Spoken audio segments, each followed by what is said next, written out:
ओम शांति। ओम शांति। आज की तारीख है 16 सितंबर 2020। साकार महावाक्य। बाबा कहते, मीठे बच्चे, बाप आए हैं सबके दुख हर कर सुख देने। बाप आए हैं सबके दुख हर कर सुख देने। इसलिए तुम दुख हरता के बच्चे, किसी को भी दुख मत दो। इसलिए तुम दुख हरता के बच्चे, किसी को भी दुख मत दो।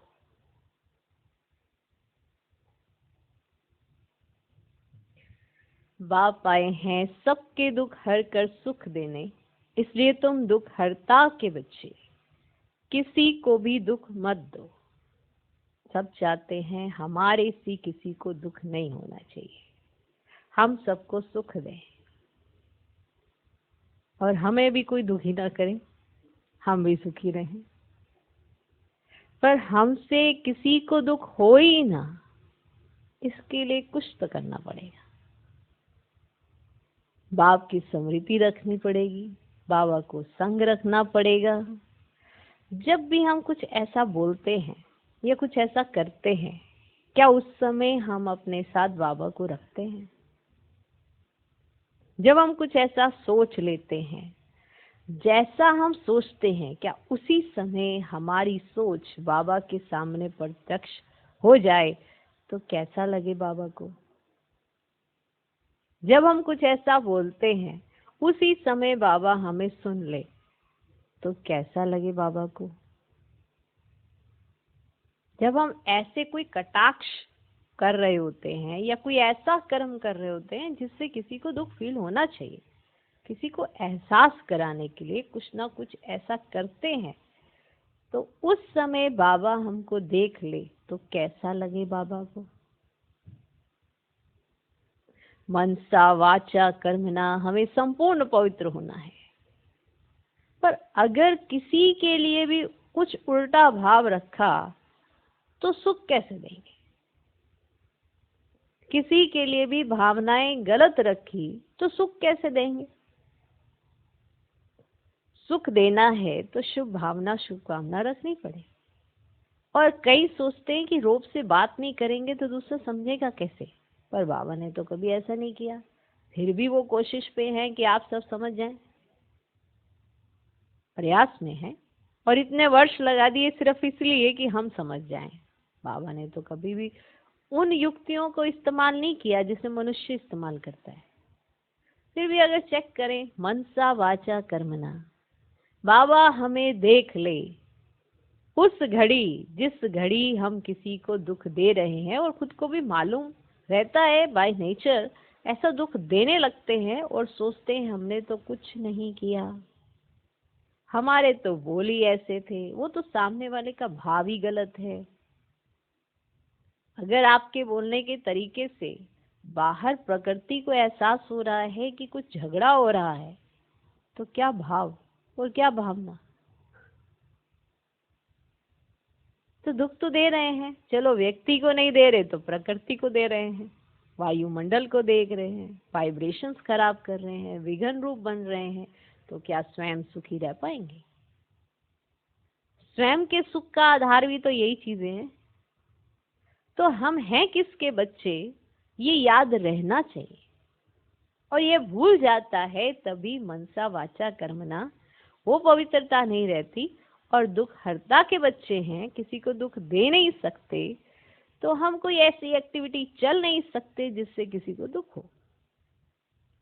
कारणे अकारणे अगर हम गलतियां करते हैं और रियलाइज नहीं करते हैं तो आदत बनाते हैं, और आदत फिर नुकसान तो आपके लिए ही करेगी, दूसरे के लिए तो क्या ही करेगी। दूसरा तो अपने संस्कारों से युद्ध कर रहा है। तो जरूर विचार करें कि हमारा जन्म किस लिए हुआ है, दुखी करने के लिए या सुख देने के लिए?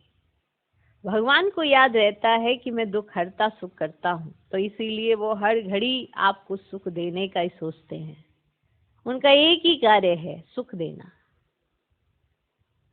सुख देना और सुख देना और सुख देना। तो हम किसकी संतान हैं? बाप आए हैं सबके दुख हर कर सुख देने, माना दुख को हरना पड़ता है। ये समझना पड़ता है कि ये इनका नेचुरल संस्कार नहीं है, ये माया के संस्कार है जिसकी वजह से दुखी हुए हैं। इसीलिए बाबा हमको आदि अनादि स्वरूप में देखते हैं और हमें सुख देते हैं। और हम कैसे देखते हैं? और उसी घड़िया में बाबा देख ले, कैसा लगेगा? मनसा भी बाबा के सामने स्पष्ट हो, वाचा भी बाबा के सामने स्पष्ट हो, फिर कैसे हम एकदम टर्न लेते हैं कि नहीं नहीं ऐसा नहीं ऐसा है, ऐसा नहीं ऐसा है। किसको हम, जब आप अकेले में होते हैं या कोई नहीं देख रहा होता है, तब भी सोचें कि हम क्या सोच रहे हैं, क्या हम बोल रहे हैं, और इस समय बाप हमें देख रहे हैं। कोई भी कर्म करते हमेशा खबरदारी रहे, इस समय बाबा मुझे देख रहे हैं। तो हमेशा आप मनसा वाचा कर्मना सबको सुख देंगे। तो बाप आए हैं सबके दुख हर कर सुख देने, इसलिए तुम दुख हरता के बच्चे किसी को भी दुख मत दो। आज का प्रश्न, ऊंच पद पाने वाले बच्चों की मुख्य निशानी क्या होगी? जो बच्चे ऊंच पद पाते हैं, माना इन निशानियों से आप जज कर सकते हो कि ये बच्चे ऊंच पद पाएंगे। अगर आपके अंदर ये निशानियां नहीं हैं तो आपका पद जरूर कम है। तो ऊंच पद पाने वाले बच्चों की मुख्य निशानी क्या होगी? उत्तर, 1, वे सदा श्रीमत पर चलते रहेंगे। वे सदा श्रीमत पर चलते रहेंगे। दूसरा, कभी हट नहीं करेंगे, माना जिद नहीं करेंगे, कभी हट नहीं करेंगे। तीसरा, अपने को आप ही राज तिलक देने के लिए पढ़ाई पढ़कर गैल्प करेंगे, माना आगे बढ़ेंगे, पढ़ाई करेंगे और गैल्प लेंगे। चौथा, अपने को कभी घाटा नहीं डालेंगे, अपने को कभी घाटा नहीं डालेंगे। पांचवा, सर्व प्रति रहमदिल और कल्याणकारी बनेंगे। सर्व प्रति रहमदिल और कल्याणकारी बनेंगे। उन्हें सर्विस का बहुत शौक होगा, उन्हें सर्विस का बहुत शौक होगा। छठा, कोई भी तुच्छ काम नहीं करेंगे, कोई भी तुच्छ काम नहीं करेंगे, माना ऐसा कर्म जो बाबा को पसंद ना आए, जो भगवान ने नहीं कहा है और श्रीमत के विपरीत है, ऐसा कोई भी काम वो नहीं करेंगे। कोई भी तुच्छ काम नहीं करेंगे। लड़ेंगे झगड़ेंगे नहीं, लड़ेंगे झगड़ेंगे नहीं। जो सोचना कितने दिन हुए आप लड़े झगड़े नहीं, रोज लड़ते हो या महीना हो गया है, 2 महीने हो गए हैं लड़े झगड़े नहीं? क्या रिकॉर्ड है अपना? लड़ाई झगड़े करने का संस्कार होता है। जैसे ही कोई चीज विपरीत होती है तो लड़ पड़ते हैं। ये एक संस्कार है जो बहुत ही खराब है। उसके लिए कोई मौका नहीं चाहिए होता। उन्हें उनके विपरीत कोई भी दिखाई देगा, बस झगड़ा शुरू। ऊंची आवाज में बात करना, ये लड़ाई झगड़े करने के संस्कारों में ही आता है। तो आप जरूर चेक करें कि आप कितने दिन हुए कितने लड़े झगड़े नहीं। आप जब किसी से बात करें ना, तो ये जरूर चेक करो, क्या इस वाले कर्म से मेरे बाप का नाम बाला हो रहा है या मैं डुबो रही हूं? कोई भी, चाहे मेरी मनसा में उठने वाले संकल्पों से आप चेक करें, आप अपनी वाणी से चेक करें, आप अपने कर्मों से चेक करें। जैसे हम किसी से बात करते हैं तो उसका रिजल्ट, क्या मेरे बाबा का नाम बाला हुआ, मेरे बाबा की क्या इमेज बनी? क्योंकि आप सबके संस्कारों से बाप के संस्कार प्रत्यक्ष होने हैं। ये कितनी वंडरफुल बात है। क्योंकि बाबा ने कहा मुझे प्रत्यक्ष करना है तो बाप के संस्कार अपने में लेके आओ। तो जब अपने संस्कारों को आप चेक करेंगे कि मेरे संस्कारों के द्वारा या मेरी बात करने के ढंग से क्या मेरे बाप का नाम बाला हुआ। जैसे दो व्यक्ति बात करते हैं फॉर एग्जाम्पल, आप रिजल्ट जरूर चेक करिए। जब आप बात कर रहे हैं उससे आपने अपने बाप की इमेज क्या बनाई है, क्या उससे कोई आत्मा बाप के समीप पहुंची या दूर हो गई, जरूर चेक करना। इससे आपके संस्कारों में बहुत अंतर आएगा। क्योंकि जब भी आप बात करते हो हमेशा ये चेक करोगे कि आप क्या बोल रहे हो, जिससे अपने माँ बाप की इमेज का ध्यान रखोगे। चलो भगवान की बात हुई, अब आम इंसान की बात हुई। आपके साथ कोई इशू हो गया, कुछ ऐसा हो गया, आपने सॉर्ट आउट कर दिया, सब कुछ कर दिया, लेकिन आप जब थर्ड पर्सन को बताने जाते हो तो फिर आप क्या करते हो, उसकी इमेज उसके आगे बिगाड़ ही देते हो। सब इस तरह से दुख एक दूसरे को देते भी रहते हैं और लेते भी रहते हैं, और फिर लास्ट में चेक करते हैं आज हमने किसी को दुख नहीं दिया क्योंकि आज हमारा किसी से झगड़ा नहीं हुआ। लेकिन आपने किसी की इमेज खराब की है तो वो भी तो किसी को दुख दिया है सूक्ष्म में, तो इसकी चेकिंग कौन करेगा। तो हमेशा याद रखें, किसी का इमेज खराब करने की कोशिश ना करें, ये भी सूक्ष्म में दुख देना ही होता है। तो ऐसे आप कोशिश करें कि जब भी आप कोई संस्कार ऐसा प्रत्यक्ष करते हैं तो अपने माँ बाप की रिस्पेक्ट करा रहे हैं या बिगाड़ रहे हैं। इसी तरह से आम इंसान का भी चेक करें कि आप किसी के बारे में इमेज बना रहे हैं या बिगाड़ रहे हैं। इस तरह से आपके संस्कार पे आपकी अपनी नजर रहेगी और आप चेकिंग कर सकेंगे कि हम सही बन भी रहे हैं कि नहीं बन रहे हैं। तो इस तरह से तुच्छ काम भी होते रहते हैं और एक दूसरे की इमेज को खराब करते रहते हैं, और लास्ट में हम निकालते हैं कि आज हमने किसी को कुछ नहीं कहा, जबकि सूक्ष्म में हम पाप इकट्ठे करते जा रहे हैं। इसीलिए हम रिलैक्स नहीं हो पाते और हमें खुशी नहीं होती है, वरना हम खुश भी रह पाए और रिलैक्स भी रह सकें। ऊंच पद पाने के लिए ये मुख्य निशानियां हैं कि फिर आपसे कोई ऐसा कर्म नहीं होगा जिससे आपको पछताना पड़े, क्योंकि आप किसी के प्रति नेगेटिव सोचते ही नहीं है।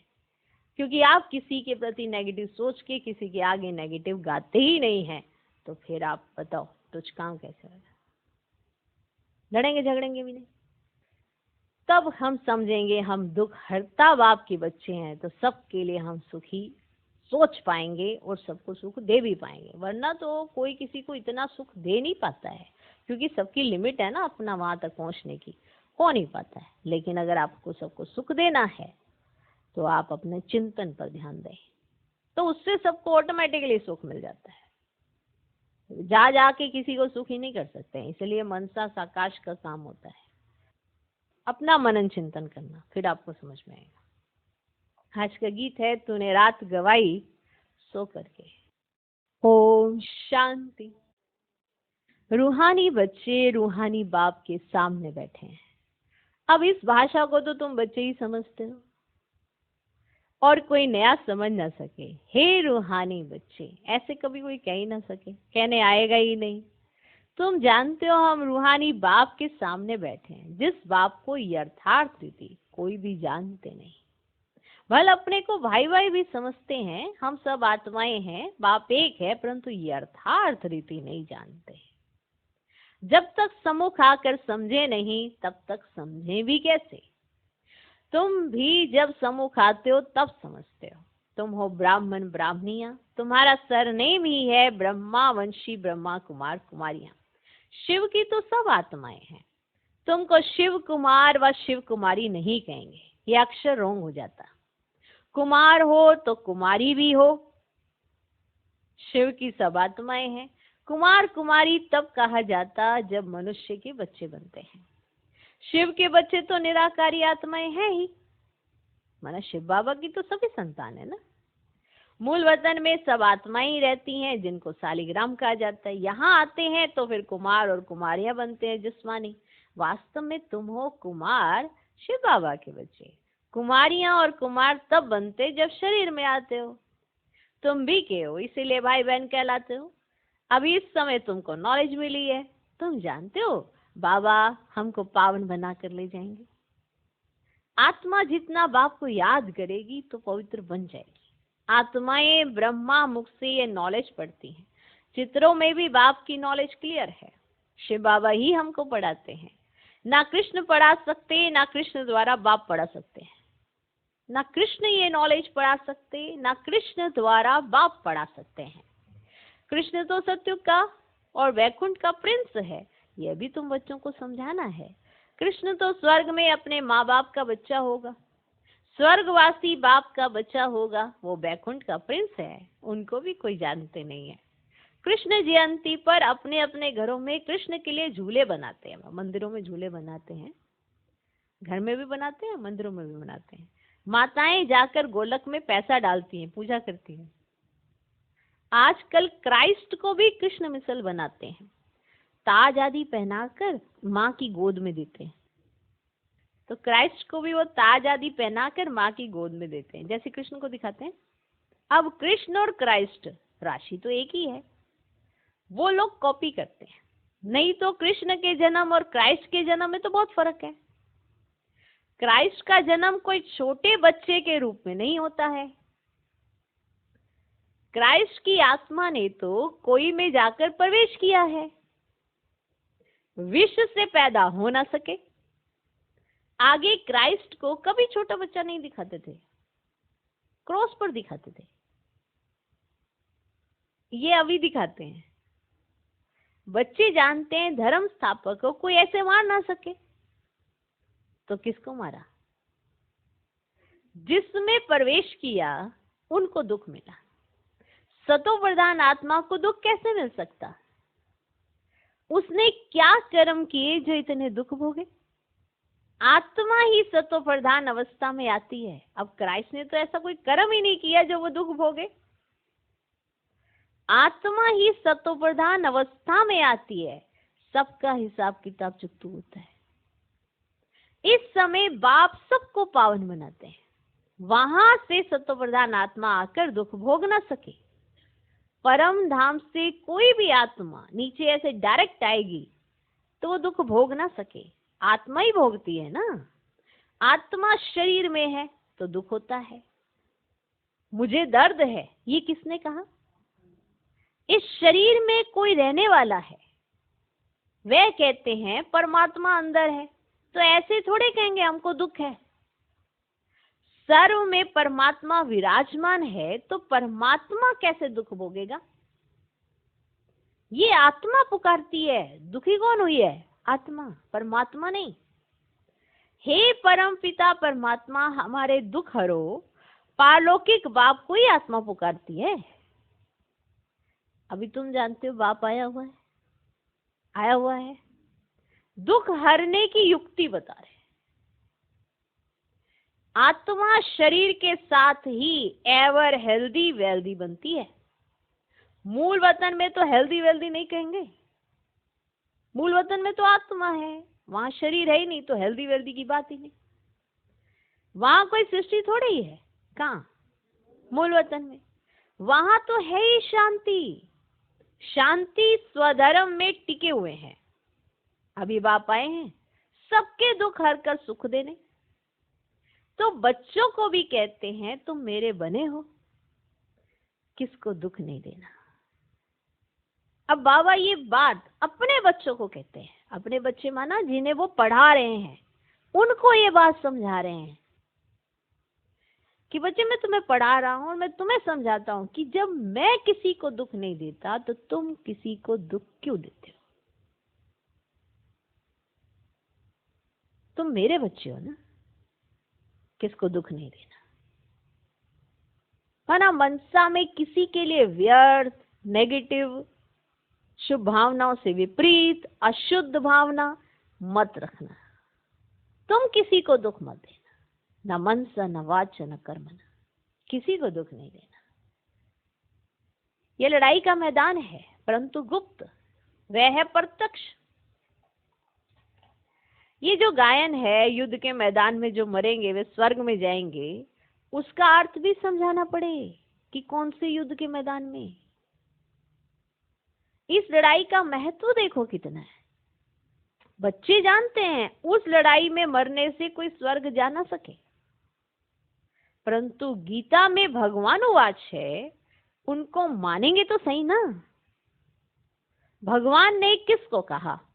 उस लड़ाई वालों को कहा या तुमको कहा? दोनों को कहा, उन्हों को भी समझाया जाता है, जो उस लड़ाई पर होते हैं, जो रक्षा करते हैं, उन्हों को भी समझाया जाता है अपने को आत्मा समझ, बाप को याद करो, ये सर्विस भी करनी है। अब तुम स्वर्ग में अगर जाना चाहते हो तो पुरुषार्थ करो। लड़ाई में तो सब धर्म वाले हैं, सिख भी हैं, वो तो सिख धर्म में ही जाएंगे। स्वर्ग में तो तब आ सके जब तुम ब्राह्मणों से आकर ज्ञान ले। जैसे बाबा के पास आते थे तो बाबा समझाते थे, जैसे कोई युद्ध के मैदान में माना वो वाली लड़ाई में जैसे आते थे, कोई मेजर आया, कोई कमांडर आया, कोई भी बाबा से मिलने आते थे, तो जैसे बाबा के पास आते थे तो बाबा समझाते थे, तुम लड़ाई करते शिव बाबा की याद में रहेंगे ना तो स्वर्ग में आ सकेंगे। बाकी ऐसे नहीं कि स्वर्ग में राजा बनेंगे, नहीं, जास्ती उन्हों को समझा भी नहीं सकते हो, उनको थोड़ा ही ज्ञान समझाया जाता है। लड़ाई में अपने इष्ट देवता को याद जरूर रखते हैं। सिख होगा तो गुरु गोविंद की जय कहेंगे, ऐसा कोई नहीं जो अपने को आत्मा समझ परमात्मा को याद करे। बाकी हाँ, जो बाप का परिचय लेंगे तो स्वर्ग में आ जाएंगे। सबका बाप तो एक ही है, पतित पावन। वह पतितों को कहते हैं मुझे याद करने से तुम्हारे पाप कट जाएंगे, और मैं जो सुखधाम स्थापन करता हूँ उसमें तुम आ जाएंगे। अब लड़ाई में भी शिव बाबा के याद करेंगे तो स्वर्ग में आ जाएंगे, कि उस लड़ाई में जाने वाले भी जब बाबा से मिलने आते हैं तो बाबा उनको ऐसे समझाते हैं। उस युद्ध के मैदान की बात तो और है, यहाँ और है। बाप कहते ज्ञान का विनाश नहीं होता है, शिव बाबा के बच्चे तो सब हैं। और शिव बाबा कहते हैं मामेकम याद करने से तुम मेरे पास आ जाएंगे मुक्तिधाम। फिर जो ज्ञान सिखाया जाता है वह पढ़ेंगे तो स्वर्ग की राजा ही मिल जाएगी। कितना सहज है, कितना सहज है। स्वर्ग में जाने का रास्ता सेकंड में मिल जाता है। हम आत्मा बाप को याद करती है, लड़ाई के मैदान में तो खुशी से जाना है। अब कर्म तो करना ही है, अब देश के बचाव के लिए सब कुछ करना पड़ता है। माना दोनों लड़ाई वालों को समझा रहे हैं, आपको भी समझा रहे हैं, उस लड़ाई वालों को भी समझा रहे हैं कि देश के बचाव के लिए सब कुछ करना पड़ता है। वहां तो है ही एक धर्म, मतभेद की कोई बात ही नहीं है। यहाँ कितना मतभेद है, पानी पर, जमीन पर झगड़ा। पानी बंद कर देते हैं तो पत्थर मारने लग पड़ते हैं, एक दो को अनाज नहीं देते तो झगड़ा हो जाता है। तुम बच्चे जानते हो हम अपना स्वराज्य स्थापन कर रहे हैं, पढ़ाई से राज्य पाते हैं, नई दुनिया जरूर स्थापन होती है। अब नूंद है तो कितनी खुशी होनी चाहिए। कोई भी चीज में लड़ने झगड़ने की कोई बात ही नहीं, रहना भी बहुत साधारण है। बाबा ने समझाया है तुम ससुर घर जाते हो इसलिए अब वनवाह में हो। कहाँ हो? वनवाह में हो। सभी आत्माएं जाएंगी, शरीर थोड़े ही जाएंगे। शरीर का अभिमान भी छोड़ देना है। हम आत्मा है, 84 जन्म पूरे हुए हैं। जो भी भारतवासी हो बोलो भारत स्वर्ग था, अब तो कलयुग है। कलयुग में अनेक धर्म है और सत्युग में एक ही धर्म था। भारत फिर से स्वर्ग बना है, समझते भी हैं भगवान आया हुआ है। आगे चल भविष्यवाणी भी करते रहेंगे। वायुमंडल देखेंगे ना, ऐसे भविष्यवाणी भी होती रहती है, कर ही रहे सभी। तो वायुमंडल देखेंगे ना तो बाप बच्चों को समझाते हैं, बाप तो सभी का है ना, सबका हक है। बाप कहते मैं आया हूँ और सबको कहता हूँ मामेकम याद करो तो तुम्हारे भी कर्म विनाश होंगे। अभी भी मनुष्य समझते हैं कभी भी लड़ाई हो सकती है, ये तो कल भी हो सकती है, ये तो कल भी हो सकती है। लड़ाई जोर भरने में देरी थोड़े ही लगती है। परंतु तुम बच्चे जानते हो अभी हमारी राजधानी स्थापन हुई नहीं है तो विनाश कैसे हो सकता है। अर्जुन बाप का पैगाम ही चारों तरफ कहाँ दिया है। पतित पावन बाप कहते मुझे याद करो तो विक्रम विनाश होंगे। ये पैगाम सबके कानों पर जाना चाहिए। भले लड़ाई लगे, बॉम्ब्स भी लग जाए, परंतु तुमको निश्चय है कि हमारी राजधानी जरूर स्थापन होनी है, तब तक विनाश हो नहीं सकता। विश्व में शांति कहते हैं ना, विश्व में वार होगी तो विश्व खत्म कर देंगे। ये है विश्वविद्यालय। सारे विश्व को तुम नॉलेज देते हो। एक ही बाप आकर सारे विश्व को पलटाते हैं, मानव परिवर्तन करते हैं। वो लोग तो कल्प की आयु ही लाखों वर्ष कह देते हैं। तुम जानते हो इनकी आयु पूरे 5000 वर्ष। अब कहते हैं क्राइस्ट से 3000 वर्ष पहले हेवन था। इस्लामी, बोधी आदि सब का हिसाब किताब निकालते हैं। उनसे पहले दूसरे कोई का नाम है ही नहीं। तुम अंगे अक्षर बता सकते हो, तुम अंगे अक्षरे बता सकते हो, तो तुमको कितना नशा रहना चाहिए। झगड़े आदि की बात ही नहीं है। झगड़ते वे है जो निधन के होते हैं, माना जिनका सिर पर धनी दोरी नहीं होता ना, वो झगड़ा करते हैं। तुम अभी जो पुरुषार्थ करेंगे 21 जन्म के लिए प्रारब्ध बन जाएगी। लड़ेंगे झगड़ेंगे तो ऊंच पद भी नहीं मिलेगा, सजाएं भी खानी पड़ेगी। कोई भी बात है, कुछ भी चाहिए तो बाप के पास आओ।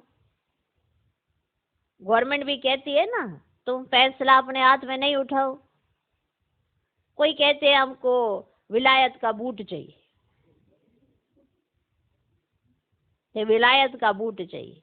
बाबा कहेंगे बच्चे अभी तो वनवा में हो, वहां तुमको बहुत माल मिलेंगे। बाप तो राइट ही समझाएंगे ना कि ये बात ठीक नहीं है। अब यहाँ तुम ये आश क्यों रखते हो, यहाँ तो बहुत सिंपल रहना चाहिए। नहीं तो देहाभिमान आ जाता है। इसमें अपनी नहीं चलानी होती है, बाबा जो कहे। अब बीमारी आदि है, डॉक्टर आदि को बुलाते हैं, दवाई आदि से संभाल तो सबकी होती ही है। अब कोई बीमार है, डॉक्टर को बुलाया जाता है, तो संभाल तो सबकी होती है ना दवाई से।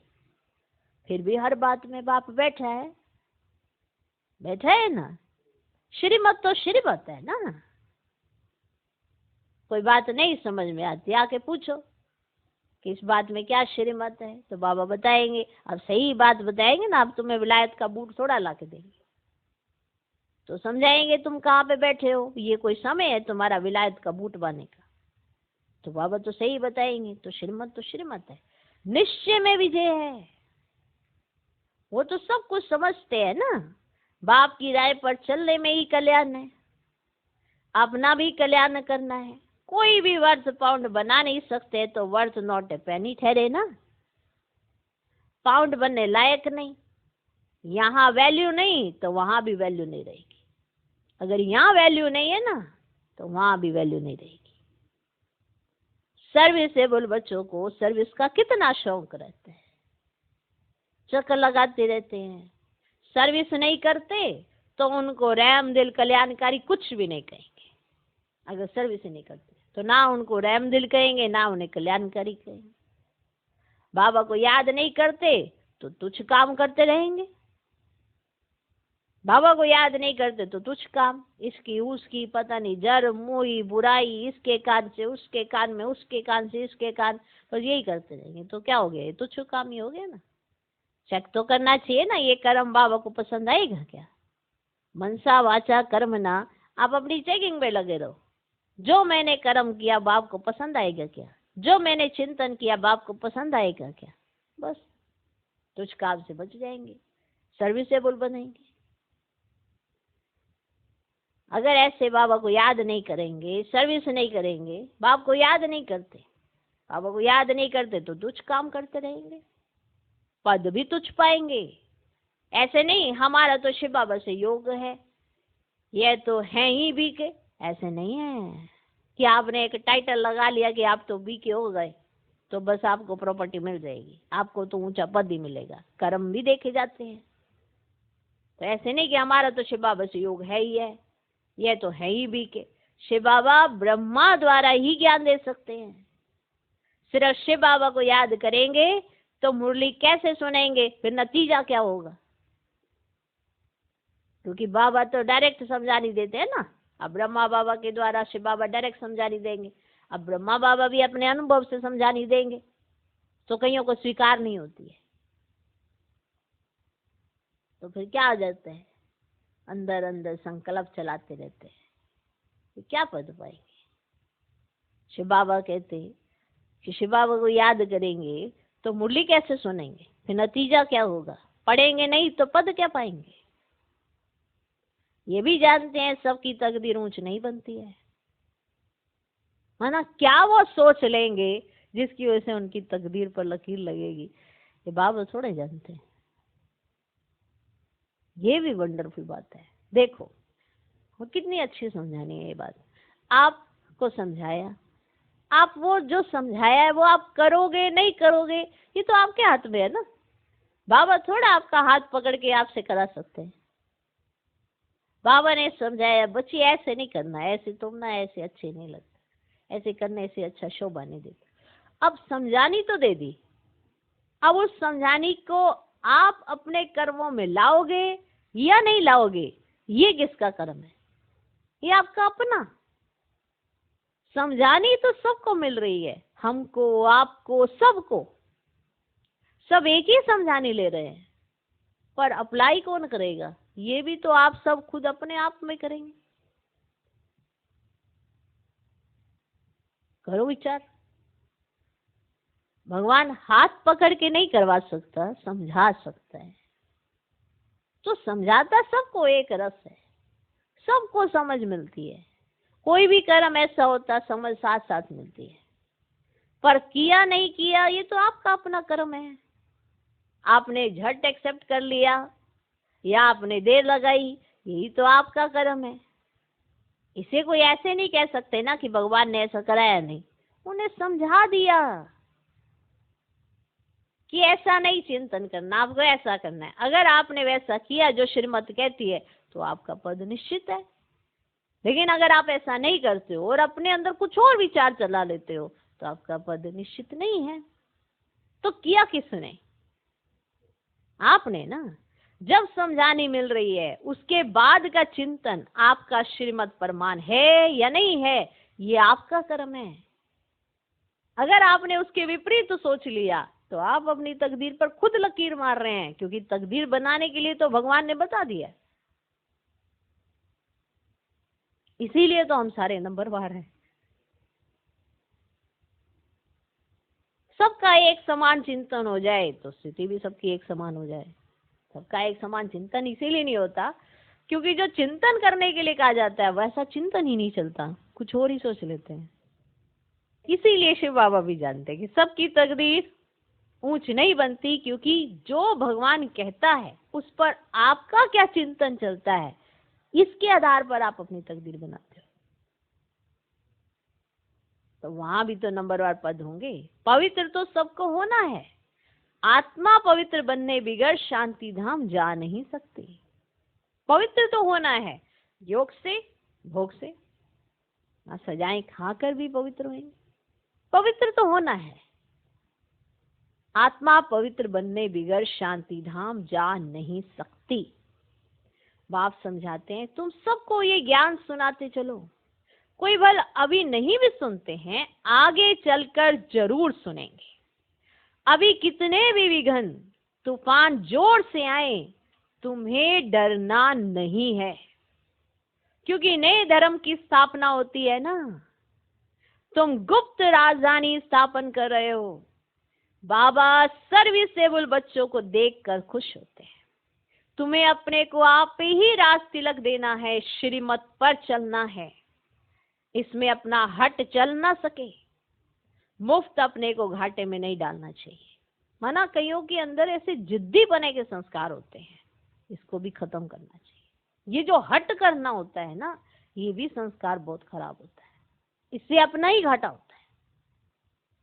बाप कहते हैं बच्चे सर्विसेबल और कल्याणकारी बनो। सर्विसेबल और कल्याणकारी बनो। स्टूडेंट को टीचर कहेंगे ना, पढ़कर गैल्प करो, कहेंगे ना बाबा। तुमको 21 जन्मों के लिए स्वर्ग की स्कॉलरशिप मिलती है, डिनाइस्टी में जाना यही बड़ी स्कॉलरशिप है। अच्छा, मीठे मीठे सिकिलधे बच्चों प्रति माता पिता बाप दादा का याद प्यार और गुड मॉर्निंग। रूहानी बाप की रूहानी बच्चों को नमस्ते। हम रूहानी बच्चों की भी रूहानी बाप को नमस्ते नमस्ते नमस्ते। Good morning good morning good morning. धारणा के लिए मुख्य सार पहला पॉइंट, संगम पर बहुत सिंपल साधारण रहना है, क्योंकि ये वनवाह में रहने का समय है। संगम पर बहुत सिंपल साधारण रहना है, क्योंकि ये वनवाह में रहने का समय है। यहाँ कोई भी आश नहीं रखनी है, कभी अपने हाथ में लौ नहीं लेना है। यहाँ कोई भी आश नहीं रखनी है, कभी अपने हाथ में लौ नहीं लेना है। लड़ना झगड़ना नहीं है, लड़ना झगड़ना नहीं है।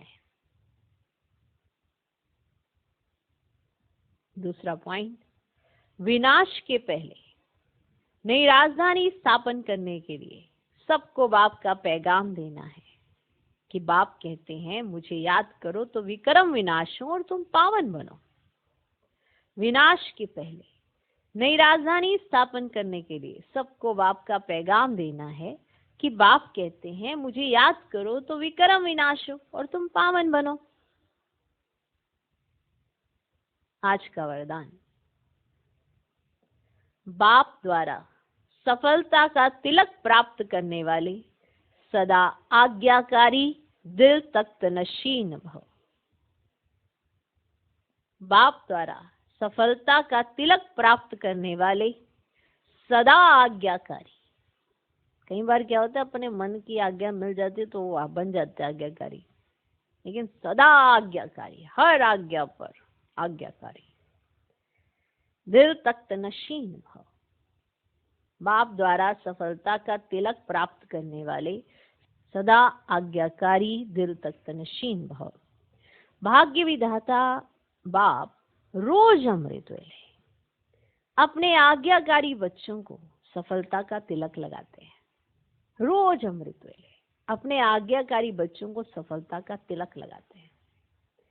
आज्ञाकारी ब्राह्मण बच्चे कभी मेहनत व मुश्किल शब्द मुख से तो क्या संकल्प में भी नहीं ला सकते हैं कि वो ये कहें कि मुझे मुश्किल लग रहा है या मुझे मेहनत लग रही है।